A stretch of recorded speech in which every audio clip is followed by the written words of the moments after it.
ആർക്കും വളരെ എളുപ്പത്തിൽ നല്ല പെർഫെക്റ്റ് ആയിട്ട് ഉണ്ടാക്കാൻ പറ്റുന്ന ഒരു പ്ലം കേക്കിൻ്റെ റെസിപ്പിയാണ്. നല്ല റിച്ച് പ്ലം കേക്കാണ്. നമ്മൾ കടയിൽ നിന്നൊക്കെ മേടിക്കുന്ന പ്ലം കേക്കില്ലേ, അതിൻ്റെ ടേസ്റ്റിൽ നമുക്ക് വീട്ടിൽ തന്നെ ഉണ്ടാക്കിയെടുക്കാം. അപ്പോൾ എങ്ങനെയാണെന്ന് നോക്കാവേ.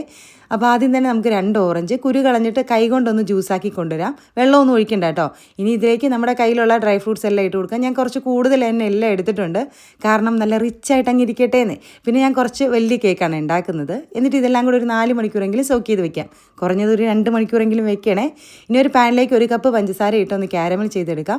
ക്യാരമലിൻ്റെ കളർ നന്നായിട്ട് മാറണം കേട്ടോ, എന്നാലേ ഉള്ളൂ നമ്മുടെ കേക്കിന് നല്ല കളർ കിട്ടത്തുള്ളൂ. അപ്പോൾ ക്യാരമൽ ആയതിന് ശേഷം അതിലേക്ക് ഡ്രൈ ഫ്രൂട്ട്സ് ഇട്ട് കൊടുത്തിട്ട് ആ ഓറഞ്ച് ജ്യൂസോട് കൂടി ഇട്ട് കൊടുക്കണം. എന്നിട്ട് നമുക്ക് നന്നായിട്ടൊന്ന് തിളപ്പിച്ച് ഇതുപോലെ ഒന്ന് വെള്ളം മാറാനായിട്ട് മാറ്റി വയ്ക്കാം. ആ സിറപ്പ് നമുക്ക് ആവശ്യമുണ്ട് കേട്ടോ. അപ്പോൾ ഇത് രണ്ടും കൂടെ അങ്ങ് ചൂടാറാനായിട്ട് മാറ്റി വയ്ക്കാം.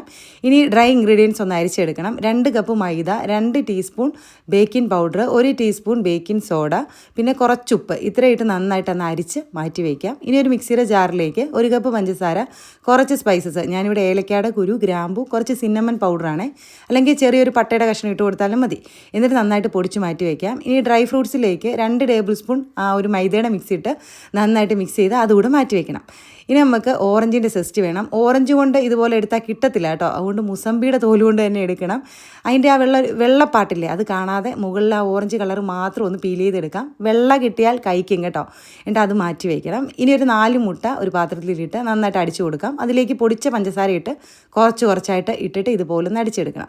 എന്നിട്ട് നമുക്ക് റൂം ടെമ്പറേച്ചറുള്ള ബട്ടർ ഇട്ട് കൊടുക്കാം. ഇനിയിപ്പം തണുത്ത ബട്ടർ ആണെങ്കിൽ ഒന്ന് മെൽറ്റ് ചെയ്തിട്ട് ഒഴിച്ചു കൊടുത്താൽ മതിയേ. അതും കൂടി ഇട്ട് നന്നായിട്ട് അടിച്ചെടുക്കാം. എസെൻസുകൾ ഒഴിച്ചു കൊടുക്കാം കേട്ടോ. ഞാനിവിടെ വാനില എസൻസും പൈനാപ്പിളിൻ്റെ എസൻസാണ് ഒഴിച്ചു കൊടുത്തത്. പ്ലമ്മിൻ്റെ എസൻസ് ആണെങ്കിലും നല്ലതാണ്. ഇനി ഡ്രൈ ഇൻഗ്രീഡിയൻസ് കുറച്ചായിട്ടിട്ട് ഇതുപോലെ ഒന്ന് ഫോൾഡ് ചെയ്തെടുക്കാം. ഇനി നമ്മുടെ ക്യാരമലിൻ്റെയും ആ ഓറഞ്ചിൻ്റെയും സിറപ്പില്ലേ, അതങ്ങ് ഒഴിച്ചു കൊടുക്കാം. ഇതൊഴിക്കുമ്പോഴാണ് നല്ല കളറും പ്ലം കേക്കിന് നല്ല ടേസ്റ്റും ഒക്കെ കിട്ടുന്നത്. അതും ഒഴിച്ചു കൊടുത്തിട്ട് നമുക്കത് മുഴുവനായിട്ട് വേണ്ടി വന്നില്ല കേട്ടോ, അതിൻ്റെ ഒരു 1/4 ഭാഗം ഒഴിച്ചു കൊടുത്തുള്ളൂ. അതും കൂടെ ഒഴിച്ചു കൊടുത്തിട്ട് നമുക്ക് നന്നായിട്ട് മിക്സ് ചെയ്തിട്ട് നമ്മുടെ ആ ഒരു ഡ്രൈ ഫ്രൂട്ട്സും നമ്മുടെ ആ ഒരു മുസമ്പിയുടെ സെസ്റ്റില്ലേ അതുകൂടി ഇട്ട് കൊടുക്കാം. എന്നിട്ട് ചെറുതായിട്ട് ഇതുപോലെ ഒന്ന് ഫോൾഡ് ചെയ്തെടുത്താൽ മതി. ഒരുപാട് അങ്ങ് മിക്സ് ചെയ്യേണ്ടേ. ഈ ഒരു പരുവത്തിൽ വേണം കിട്ടാൻ. നല്ല കട്ടിയായിട്ട് വേണം കേട്ടോ, ഒരുപാട് ലൂസായി പോവരുത്. ഇനി നമ്മുടെ കേക്ക് ടിന്നിലേക്ക് കുറച്ച് ബട്ടർ ഗ്രീസ് ചെയ്തിട്ട് അതിന് മുകളിലായിട്ട് മൈദയും കൂടി ഇട്ട് ഒന്ന് ഡസ്റ്റ് ചെയ്തെടുക്കാം. എന്നിട്ട് നമ്മുടെ കേക്ക് ബാറ്റർ ഒഴിച്ചു കൊടുക്കാം. പിന്നെ നമുക്ക് ഇതുപോലെ വേണമെങ്കിൽ കുറേ അലങ്കോലപ്പണികളൊക്കെ ചെയ്ത് കൊടുക്കാം കേട്ടോ. ഇനി ഓവനുള്ളവർ നേരെ ഓവനിലോട്ട് വെച്ചോ, ഇല്ലാത്തവർ ഞാൻ വെച്ചതുപോലെ നല്ല കട്ടിയുള്ള ഒരു പാത്രത്തിൽ റിങ് ഇറക്കി വെക്കാം. എന്നിട്ട് അതിലേക്ക് ഈ ഒരു കേക്കിൻ്റെ ബാറ്റർ ഇറക്കി വെച്ചിട്ട് ലോ ഫ്ലെയിമിലിട്ട് അങ്ങ് കുക്ക് ചെയ്തെടുക്കാം. ആദ്യം ഒന്ന് ഹൈ ഫ്ലെയിമിൽ ചൂടാക്കി എടുക്കണം.